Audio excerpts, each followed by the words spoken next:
देश ने नरेंद्र मोदी जी को साफ कह दिया है कि हम आपको नहीं चाहते हैं. And this is the main thing that this election has said. The country has unanimously and clearly stated, we do not want Mr. Narendra Modi and Mr. Amit Shah to be involved in the running of this country. We do not like the way they have run this country. We do not appreciate the way they have attacked the constitution. We do not appreciate the way they have run this country for the last 10 years. So that is a huge message to Mr. Narendra Modi. हमने India गठबंधन के partners की respect की, उनकी जो विशेष थी उनको हमने साथ लिया, और आपने देखा होगा कि जहां भी गठबंधन लड़ा हम एक होकर लड़े. दूसरी बात, कांग्रेस पार्टी ने क्लैरिटी से हिंदुस्तान को एक नया विजन दे दिया है.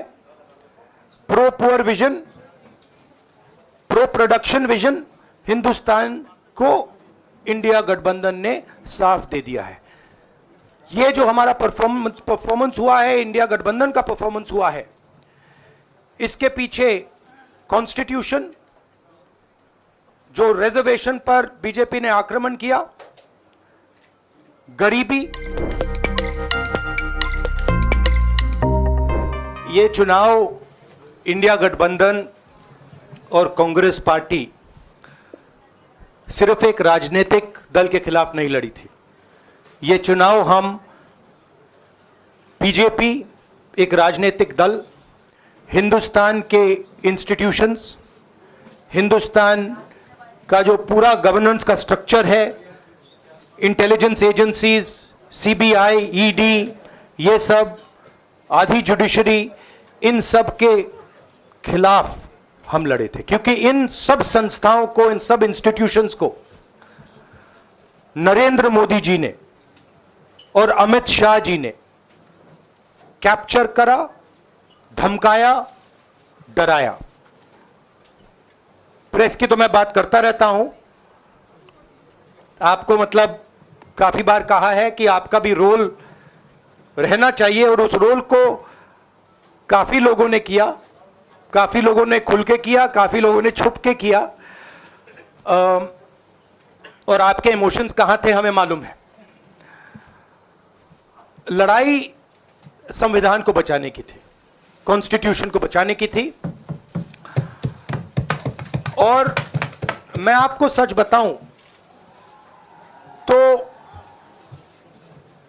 मेरे माइंड में था पहले से, जब इन्होंने हमारा बैंक अकाउंट कैंसिल किया, जब चीफ मिनिस्टर्स को जेल में डाला, पार्टियां तोड़ी, मेरे माइंड में था कि हिंदुस्तान की जनता अपने संविधान के लिए एक साथ खड़ी होकर लड़ जाएगी.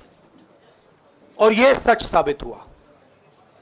मुझ में भरोसा था, और मैं हिंदुस्तान की जनता से, इंडिया गठबंधन के पार्टनर्स से, कांग्रेस पार्टी के हमारे सब नेताओं और बब्बर शेर कार्यकर्ताओं से दिल से धन्यवाद करना चाहता हूं.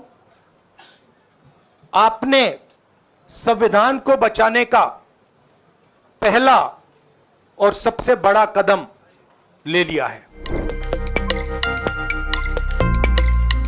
इसको बचाने का काम हिंदुस्तान के सबसे गरीब लोगों ने किया है. सबसे गरीब लोगों ने किया है. मजदूरों ने किया है, किसानों ने किया है, दलितों ने किया है, आदिवासियों ने किया है, पिछड़ों ने किया है. इन लोगों ने इस कॉन्स्टिट्यूशन को बचाया है. इस कॉन्स्टिट्यूशन, ये कॉन्स्टिट्यूशन देश की आवाज है. बहुत सारे लोग ने इसको नहीं बचाया, चुप रह गए थे, मगर हिंदुस्तान के सबसे गरीब लोग, सबसे कमजोर लोग खड़े हो गए और उन्होंने इस कॉन्स्टिट्यूशन को बचाया. मैं उनका धन्यवाद करना चाहता हूं, उनसे कहना चाहता हूं कि कांग्रेस पार्टी आपके साथ खड़ी है. जो हमने आपको वायदे किए थे, हम वो वायदे आपके लिए पूरे करेंगे. जाति जनगणना, महालक्ष्मी, ये हमारे वायदे हैं. अदानी जी के आपने स्टॉक्स तो देखे होंगे, देखे देखे हैं वो स्टॉक्स उनके। तो बड़ी इंटरेस्टिंग बात है, जनता अदानी जी को मोदी जी से डायरेक्टली कोरिलेट कर रही है। मोदी जी की हार होती है, स्टॉक मार्केट कहता है भैया मोदी जी गए तो अदानी जी गए, मतलब डायरेक्ट रिलेशनशिप है।